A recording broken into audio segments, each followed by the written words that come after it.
आज हम एक ऐसी परंपरा की बात करने वाले हैं जो सदियों से, जी हाँ, सदियों से चली आ रही है और जिसे दुनिया भर में करोड़ों लोग हर साल निभाते हैं।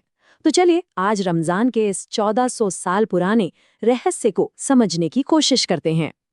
1400 साल। जरा सोचिए, 1400 साल, ये कोई छोटा मोटा समय नहीं है। कितनी ही पीढ़ियां आईं और चली गईं, लेकिन ये परंपरा वैसे की वैसी ही है। इसकी जड़ें वाकई इतिहास में बहुत बहुत गहरी हैं। और आज की बात करें तो दुनिया भर में लगभग 1.8 अरब लोग, सोच सकते हैं, इतने सारे लोग एक साथ इस महीने में रोजा रखते हैं। ये यकीनन दुनिया की सबसे बड़ी सामूहिक आध्यात्मिक प्रथाओं में से एक है। लेकिन सबसे बड़ा सवाल तो यही है कि आखिर क्यों क्यों करते हैं लोग ऐसा? क्या इसका मकसद सिर्फ सुबह से शाम तक खुद को भूखा प्यासा रखना है, या फिर इसके पीछे कोई बहुत गहरा मतलब छिपा हुआ है? तो चलिए इसी रहस्य से पर्दा उठाने के लिए हम चलते हैं एकदम शुरुआत में, जहां से ये सब शुरू हुआ।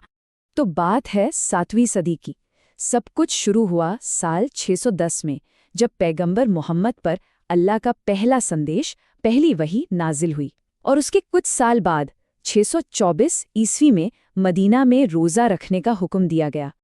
और इसका जिक्र पवित्र किताब कुरान में भी बहुत साफ तौर पर किया गया है। लेकिन जानते हैं इसमें सबसे दिलचस्प बात क्या है? इसका मकसद सिर्फ एक धार्मिक रस्म को पूरा करना नहीं है, नहीं, बल्कि इसका असली मकसद है लोगों को नेक और परहेजगार बनाना। अच्छा, तो ये तो समझ आ गया कि इसकी शुरुआत कब और कैसे हुई। पर अब सवाल ये है कि आखिर इसी महीने को इतना पवित्र, इतना खास क्यों माना जाता है? इसके पीछे मोटे तौर पर 3 बड़ी वजहें हैं। सबसे पहली तो ये कि यही वो मुबारक महीना है जिसमें कुरान का पहला संदेश दुनिया में आया।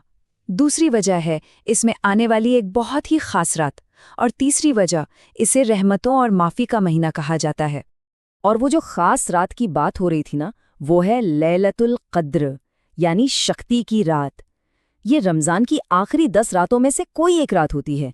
और ये इतनी ज़्यादा अहम है कि इसमें की गई एक रात की इबादत को 1000 महीनों की इबादत से भी बेहतर माना गया है। अब आप समझ सकते हैं कि लोग इन रातों में और भी ज़्यादा इबादत क्यों करते हैं। तो ठीक है, इस महीने की अहमियत तो समझ आ गई, लेकिन जब कोई एक इंसान रोज़ा रखता है तो उसके लिए उसका असली मकसद क्या होता है पर्सनल लेवल पर? देखिए, एक बात समझनी बहुत ज़रूरी है। रोज़ा सिर्फ पेट का नहीं होता। अरे नहीं, वो तो बस एक हिस्सा है। एक तरफ इंसान खाने पीने से दूर रहता है, लेकिन असल रोज़ा तो होता है उसकी इंद्रियों का। मतलब अपने गुस्से पर काबू रखना, झूठ से बचना और हर तरह की नेगेटिविटी और बुराई से खुद को दूर रखना। इसे न एक तरह की इनर ट्रेनिंग की तरह समझ सकते हैं। इसके 3 स्टेप्स हैं। पहला, सब्र, यानी भूख और प्यास को बर्दाश्त करने की ताकत। दूसरा है सेल्फ कंट्रोल, मतलब अपने गुस्से और अपने इच्छाओं पर काबू पाना। और तीसरा और सबसे ज़रूरी, सफाई। और ये सिर्फ शरीर की सफाई नहीं है, बल्कि दिल और आत्मा की भी सफाई है।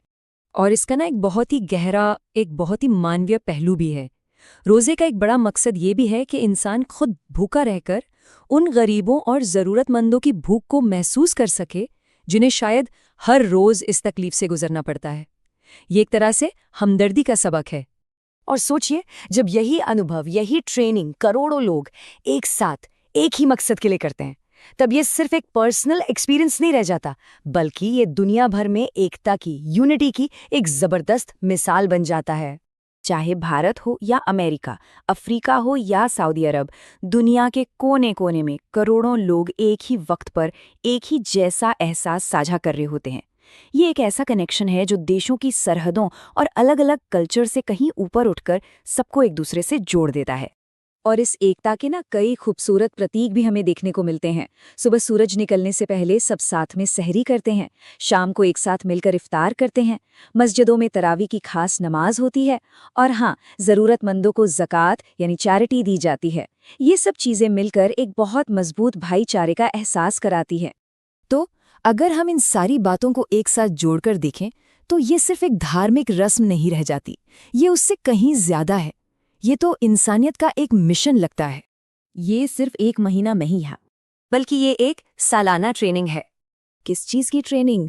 एक बेहतर इंसान बनने की, और शायद यही यही वो गहरा रहस्य है जिसकी वजह से 1400 साल पुरानी ये परंपरा आज भी जिंदा है और दुनिया भर के करोड़ों लोगों को प्रेरणा देती है।